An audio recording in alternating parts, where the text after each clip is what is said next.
The Honorary Dr. Brendan Nelson, Director of the Australian War Memorial, fellow service chiefs and their representatives, former service chiefs, guest speakers, distinguished guests, ladies and gentlemen.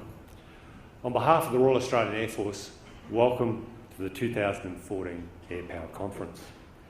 As I said last night, I particularly appreciate the effort that many of you have made to be here today, and particularly thank those who have travelled a long distance from overseas.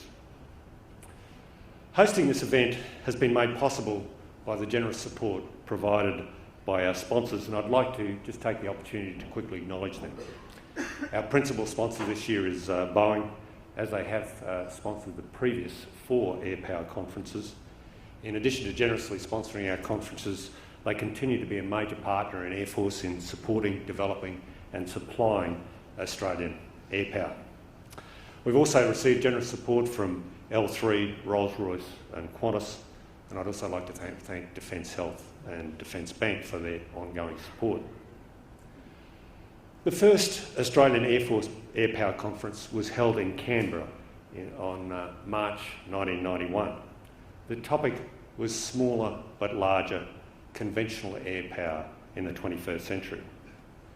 Since then, our air power conferences have grown into regionally and internationally respected forums to discuss a number of important and relevant air power themes. Our conferences attract a diverse audience from a very broad range of backgrounds. There are chiefs of service or their senior representatives from 22 countries attending this conference today. We're proud to have attracted such a strong international guest list, one which represents partners, allies and friends. I'm delighted to say we have over 1,000 attendees at this Air Power Conference today. An Air Power Conference provides unique opportunities to improve and widen our air power understanding and development.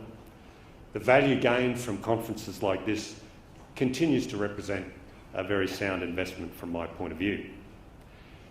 This year marks a centenary since the first military aviation flight on the 1st of March 1914 by Lieutenant Eric Harrison.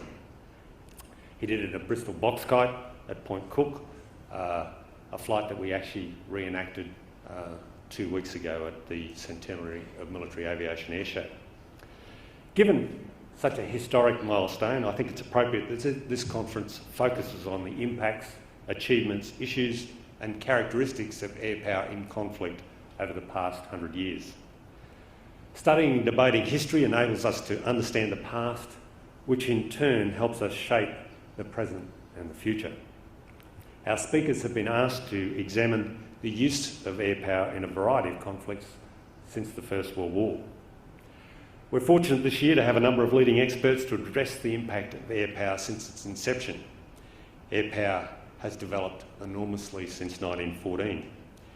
Yet despite this, air power today still provides our nation and our joint commanders with what I term those 4 enduring roles: air mobility, strike, ISR and control of the air.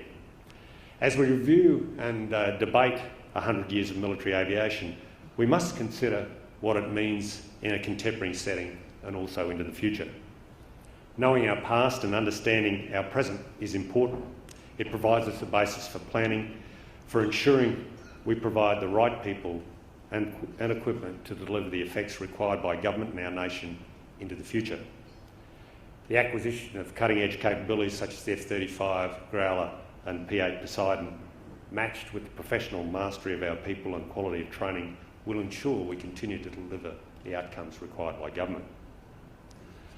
On the theme of knowing our past and understanding our present, one of the most important and enduring initiatives in Air Force history has been the development and renewal of our air power doctrine.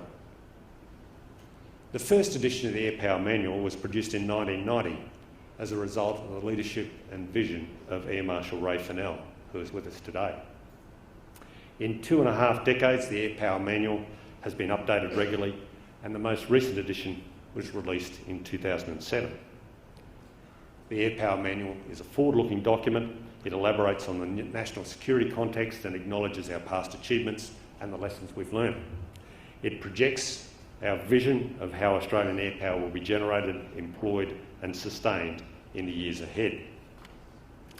It is our capstone doctrine statement. It is the basis of our understanding of professional mastery, and it is essential reading for all members of the Royal Australian Air Force. The second edition of the companion manual, The Australian Experience of Air Power, provides an insight into the origins and developments of Australian air power doctrine. It's with great pride today that I actually release the 6th edition of the Air Power Manual and the 2nd edition of the Australian Experience of Air Power. Ladies and gentlemen, thank you very much for attending the Australian Air Force 2014 Air Power Conference. I know the next 2 days will be enjoyable and rewarding, and I'd now like to invite our keynote speaker, the Honourable Dr. Brendan Nelson, Director of the Australian War Memorial, former Minister for Defence, former Australian Ambassador to Belgium, Luxembourg, European Union and NATO, to deliver the keynote address. Thank you.